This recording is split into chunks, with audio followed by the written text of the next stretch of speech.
oh my, get ready for a big energetic week. We have a new moon. We have a big energetic shear and a lot of things happening inside that band, including Mercury station retrograde. The new moon is also in that band even more. So it's the first week in August. I'm really looking forward to showing you this week. Sounds kind of ominous, but there's some really positive alignments in here. So let's go surfing, everybody. Here is our summary slide of the influences. We're going to do a summary slide of the solution later, because it's one thing to know what it's going to feel like. It's another thing to know what to do about it to maximize your success. So tropical astrology, the big news in probably priority order, the new moon in Leo. We've got the Mercury station retrograde. We got the Venus and Mercury coming together after the Mercury retrograde begins. We have Mars and Jupiter starting. That's a really cool one. And then not even up here is the Sun sextile Jupiter. Can't wait to show you all these. But the Dreambot is once again showing a reset, and it's very technologically based. So I'm thinking it's picking up on this Uranus square, particularly Mercury, although it's also square to Venus. But Mercury station is just a huge energetic stamp that's in our energy shear in the middle of the week, and square over to Uranus, the technology guru Uranus. And so that kind of produces some sort of disruptions, but particularly communication, maybe some travel disruptions as well. But the I-Ching says repairing the damage. And the way I read this is totally indicative of this sheer going from Leo, including the Leo new moon. That's kind of the crescendo of the Leo. And all the things that brings with it, and then shearing into more of a Virgo. It's also a damage potentially or disruption from the squares to Uranus, just because of the massive changes that Uranus brings with it. And anytime you got change, you've got it's a form of disruption. So you got to assimilate, got to adapt and all that. So anyway, repairing the damage, it has all that written all over it. Kind of a lower congruency score, just because the I-Ching, I think, is focused more on the energy shear. Dreambot's more focused on the technological thing. But anyway, sobering is all about Leo to Virgo. Kind of like that hangover period of, oh my God, look at all the fun we had. Anyway, here we go. Let's do this.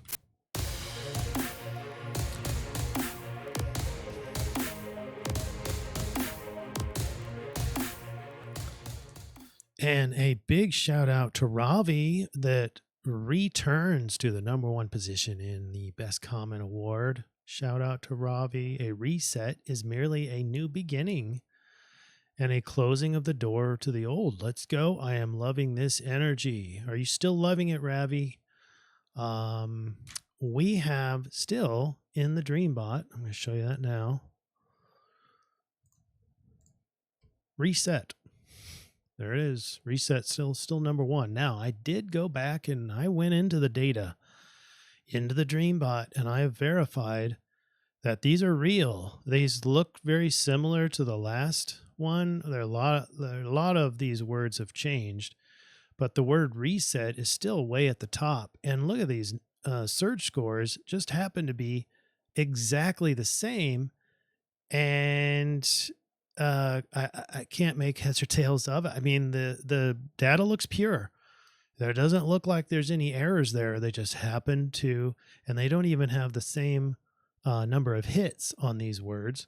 The outcome has the exact same search scores. I thought that was really strange. And if you look at all these red words, it's just very technology oriented, very much so. Link and comments and log, and so reset and change, bracketing this Dreambot run. So there you have it. All right, astrology. We're in this new moon period, Leo. Congrats to your Leo out there. And kind of ending this eclipse cycle. We have another new moon. We have an Aquarian full moon. Then we have an eclipse. So we have a full moon Aquarius, then a new moon in Virgo on September 2nd, and then later in September, an eclipse, a full moon, lunar eclipse in Pisces. This week, we have part of our energy shear is indicated by this window change. We're going from the Leadership Academy, where you're seeing this all over the politics. We're hyper analyzing all these leaders. That's what the Leadership Academy is all about. So that was a match. And then on 8/5, so from Sunday this week to Monday, you're going to see a shift in the energy window. And it's going to be more of an individual. We're going to go from more of a leadership context to more of a Virgoian, mutable earth, single journey. It's like a soul's journey, introspection, really looking at your own journey. Now, welcome to August. So the big news, the new moon is this week as part of our energy shear. And then we have the full moon in Aquarius on the 19th of August. And one other thing I wanted to show you for this week is this bar here, this black bar that runs horizontal. This is the Mars parallel to Jupiter. And that's important because so they're in the same inclination on this bar, and it covers pretty much the entire time that Mars is conjunct with Jupiter, and that's this bar. And so those two bars together mean that we're going to cover the archetype of Mars and Jupiter later in this report, but it's going to be an intensified, and that's going to go exact in azimuth, going to go exact conjunct on the 14th of August. And I think it's a pretty important one, pretty positive one, except for this week, we've got squares going to it, and I'll explain all of that. There's a layout of your energy window. There's the size of the soul's journey. And here's another representation of the two energies, and it's representative of the shear. So we have the Leo red, very, very high, goes out to a climax with the new moon, and then boom, it just drops off, and mutable earth comes in from seemingly nowhere. Venus goes in, moon goes in, and it becomes a mutable earth backdrop. And then, Mercury retrogrades in there. Mercury, remember, is in Virgo this week. Going to go station in retrograde, so that just adds to the mutable earth. So this is the shear that I'm talking about. You probably imagine it more over, probably a little bit too far to the right. And it's more in between Sunday and Monday. All right, so let's take a step back and look at the microcosm of the different alignments that are important this week. And I want to start with this square. This is what the Dreambot was, I think, picking up on, which is the Uranus is in Taurus, squared over to Venus and Mercury. Mercury's not yet retrograde, or station for that matter, but they're both producing a square over to Uranus. So we're going to cover that. And then we have the moon is in a waning gibbous. So in this kind of lunar cycle, we're winding down. It's post last quarter moon. So we're supposed to be rejuvenating, supposed to be kind of winding down, but the energetic stamp in the Leo and the sextiles that I'll talk about and these squares kind of make it more motivating. So you just have to remember to be in alignment with the moon or the lunar cycle. I kind of have to go against potentially the motivating energies of the rest of the group. And then just beginning this week, but it'll be true for the majority of August, is Mars and Jupiter conjunct. They're about 6 degrees orb right now. And so we'll cover that later in the week. And then we have this sextile, Sun, sextile, Mercury and Jupiter, mainly Jupiter. And we'll cover that. That goes exact on the 7th of August. And then, of course, the Mercury retrograde, we'll cover that as well. And then Mercury and Venus will go conjunct in opposite directions. All right, so let's get started in these alignments that I mentioned. Today, Friday the 2nd, we're going to concentrate on Venus square Uranus because it goes exact at 8:26 a.m. Central Daylight Time. Making sure I'm recording. Yes. The radiant queen tenses up against the revolutionary instigator and creates the flamboyant rebel or the disruptive diva. So I don't have any implied negative or positive on this, just it is. And there's your picture. This archetype combines bold, passionate self-expression in love with sudden revolutionary changes to shake things up and be maybe eccentric and different. It's a vibrant, unconventional energy that might cause values to change. Its benefits are courage to stand out with authenticity, create self-expression that inspires others, and honoring other people's uniqueness.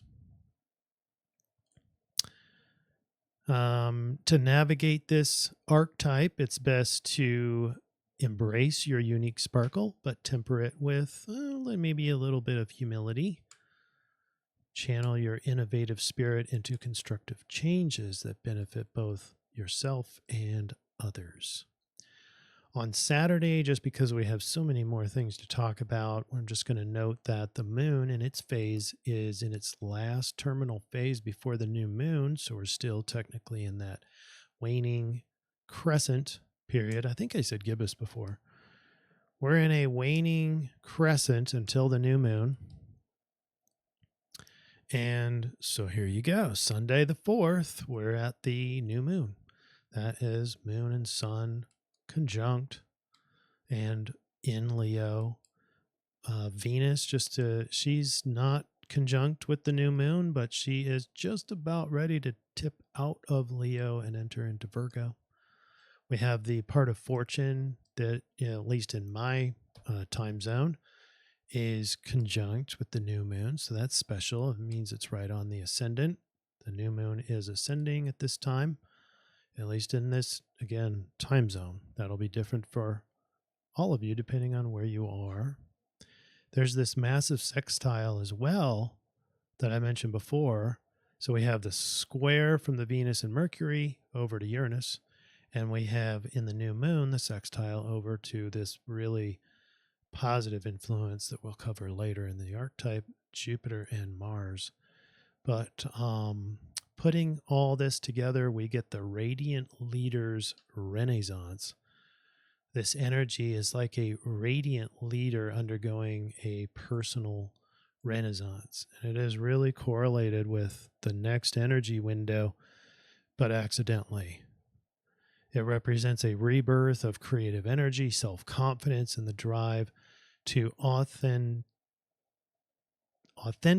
express oneself to the world. The Jupiter and Mars act as cosmic allies, expanding one's vision and mental prowess while charging forward with assertive vitality. So the feelings or the benefits you get with this new moon is increased charisma, magnetism, and leadership potential, confidence boost for self-expression and pursuing goals. And don't forget, with the new moon, it is best to create some Leo-type goals for this lunar cycle, roughly 30 days. So here's some ideas. Maybe to start a creative project, find new ways to express yourself authentically, maybe start a new creative hobby. Leadership is a big deal, and so maybe take on more of a leadership role or practice or develop some leadership skills in your work or home life. Work on increasing your visibility, maybe in your field, in your personal life again. Um, Working on your personal brand. I like this one. Working on developing or refining your personal image, your public image that you want to project out to the world. And then don't be afraid for recognition. The Leo energy is about receiving or wanting, striving for being recognized. Aim for an achievement that will bring you recognition or accolades. And then in between this, so right at the new moon, you can see that just right after that, Venus shortly thereafter goes into Virgo. That's at 9:22. But what I didn't mention was so about an hour after the new moon, that's when Mercury begins its station, meaning it stops apparent movement, apparent from Earth. And that's at 7:07 a.m. Mercury station in Virgo at 7:07. So the new moon is 6:12 or 6:13 a.m. Central Daylight Time. Mercury station at 7:07, and then Venus exits Leo at 9:22. So there's this big shear happening because the new moon, plus or minus 24 hours on most of this energetic stuff. Now, the Leo new moon does rule the next 29 plus days of the lunar cycle. But nonetheless, we still energetically, real time, are feeling this big shift. So you have the new moon, you have Mercury station, you have Venus changing signs, and on the 5th, look at the mutable signature. You have 7 mutable signs. You went from a fire, fairly dominant fire, down to 1 fire sign and 4 earth signs. So you have this big Kung Pao that goes to mutable earth. And you have obviously the energy window changes. That's why we had the energy window change. But you have this big shearing energy. So this is what it shears into. It's the soul's sacred synthesis. This holistic journey of growth and transformation weaves together the strands of practical mastery, creative self-realization, and quest for ultimate meaning and spiritual wholeness.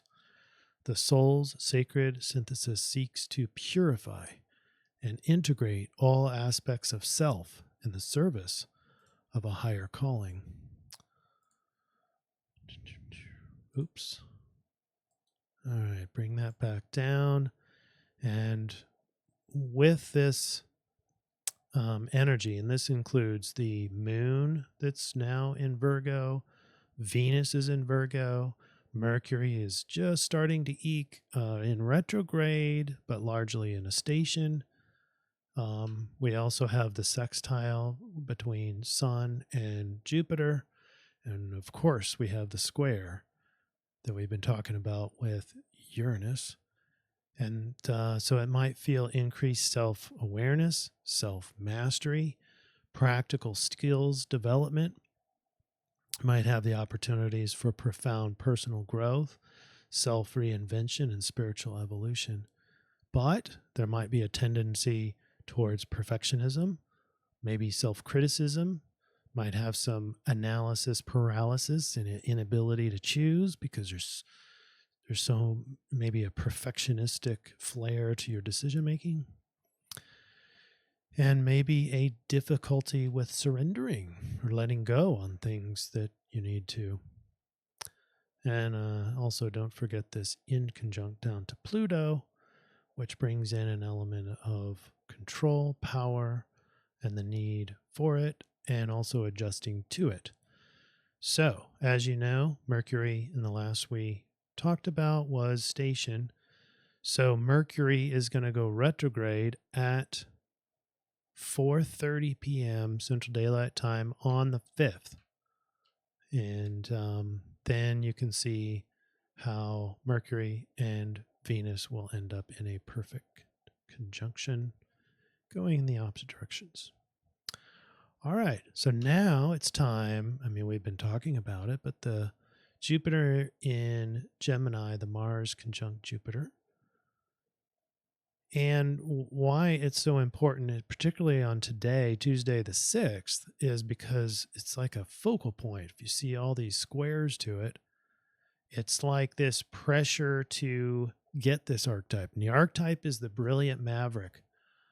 The intellectual trailblazer is supercharged with mental energy and confidence, the ability to spread visionary ideas. The brilliant maverick fearlessly pioneers new ways of thinking, communicating, and problem solving.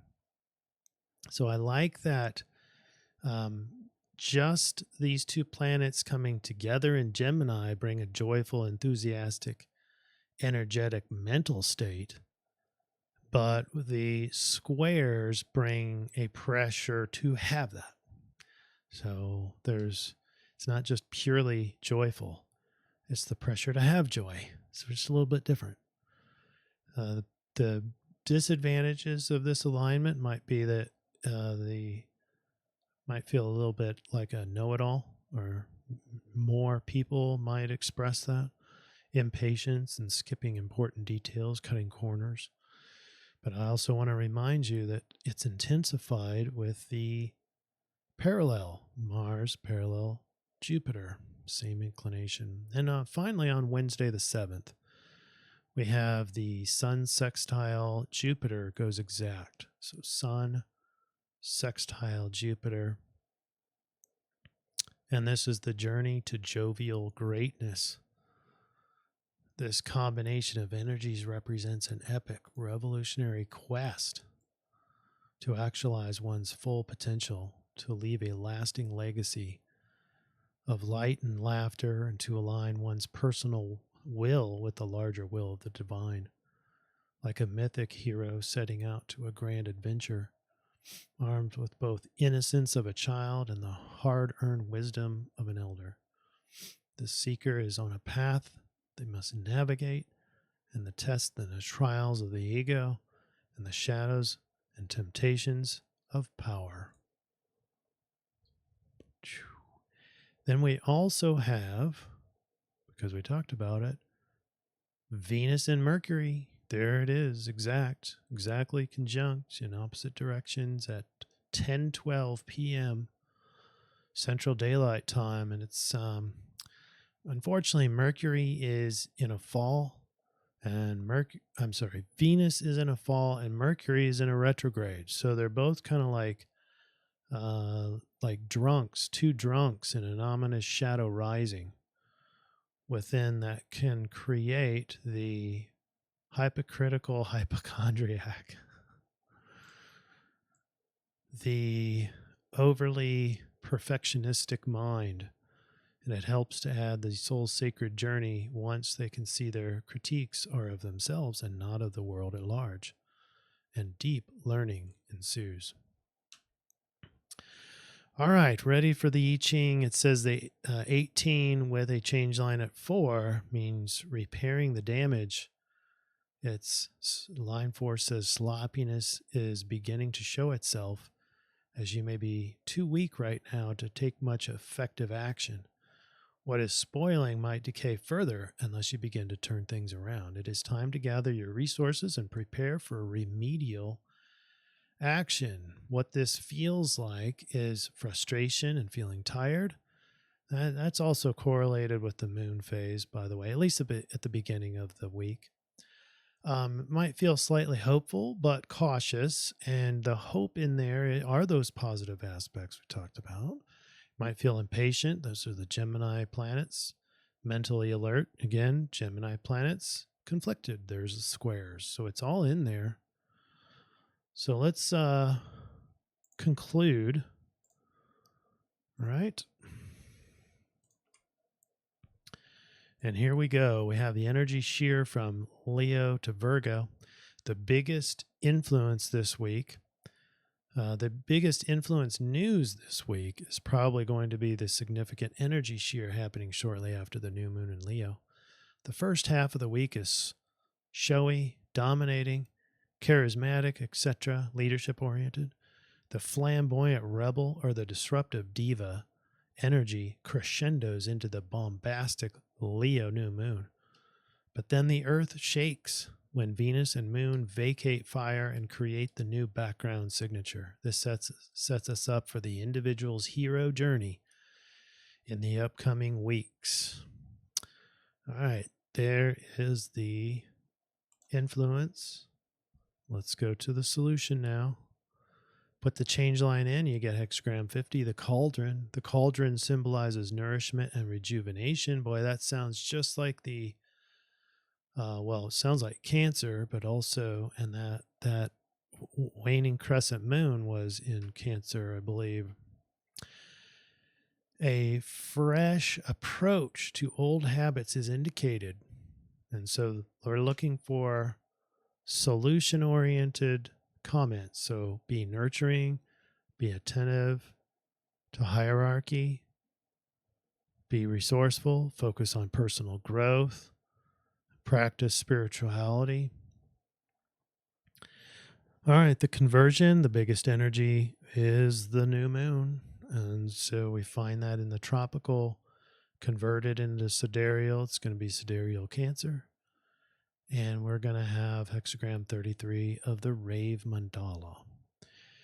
Hexagram 33 says retreat. Line 6 is dissociation, the ability to let go. Where did we hear that?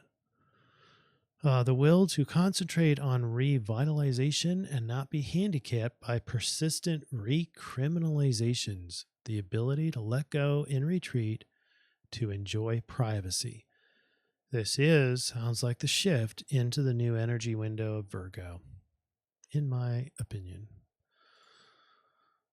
All right. Here's the solution. We have the cauldron. Cauldrons here is the nurturer. We have sidereal Cancer is the nurturer. We have the new moon, and we have the ability to let go with the Rave Mandala. So here's the overlap. The biggest overlap in this reading happens prior to the new moon on Sunday, but the suggestion is valid all CIRF week. From all 4 sources, it is clear that we should focus on rejuvenating and nurturing ourselves back to health, vitality, and balanced energy. The rave adds an invitation to freely dissociate from struggles, expectations, old regrets, limiting beliefs, etc. Generously allow yourself to completely let go, such that renewal and restoration can come easier and to higher levels. Because if we're just unable to let go, maybe obsessing, maybe holding grudges, that just creates more sympathetic nervous system activity, wasting away our muscle tension, wasting away energy, so you're not being restored. So learn how to let go. If you're one of those that holds grudges, maybe look that up and maybe get some cognitive help in how to let go. In terms of the social sphere, it's really up to you. Seriously, there's no slant one way or the other. It's not telling us to be social. It's not telling us to be introverted, and it's both. You've got Leo's side on the front side of the week. You have Virgo on the back side of the week. So if you want to do that, it's probably more social initially in the CIRF week and more introverted. But really, honestly, it's really up to you. Cancer and the cauldron both correlate to caregiving type themes, which implies more of a social, but a nurturing social. But we also have the self-nurturing, and that's, in my opinion, the priority, particularly on the back half of the week. So self-nurturing is equally implied, especially with the privacy and retreating suggested by the rave. So basically, you need to assess social or not, social or introversion, whichever is bringing you back towards balance is what you probably need to do individually, but there's no right solution there one way or the other. All right, here's the plant, and we're focusing on holy basil called Tulsi. It's the herbs of Mercury and Jupiter. Tulsi has been known for centuries as the incomparable one, or the queen of herbs. And as such, Tulsi brings the ultimate set of tools to bear. And the holy basil, and you feel free to screenshot this so you can read it. And I'm not going to read the whole thing, just the highlights. But even though we're not practicing medicine here, you can look it up, Tulsi, and find probably that it does stimulate immune system, longevity, detox, heart disease, diabetes, cholesterol balancing, antibacterial, antifungal, and antiparasitic needs. And we are not claiming any medical cures here, all right? We're just hypothesizing. Whenever there is shadow work and or release, the mind and body must adjust to the influx of light and alchemy of healing. Use the Mercury aspect of Tulsi to fully understand, clarify, and complete the release process, while expanding your healing potential with her Jupiter-like ability to not only adapt, but to learn and improve. All right. And this was brought to you once again by Sean Elizabeth Nelson, crafted for humanity with love. Thank you, Sean. Big shout out to her help. And I hope it helps you this week. All right, y'all. Here is the solution slide once again, so you can take a snapshot of that.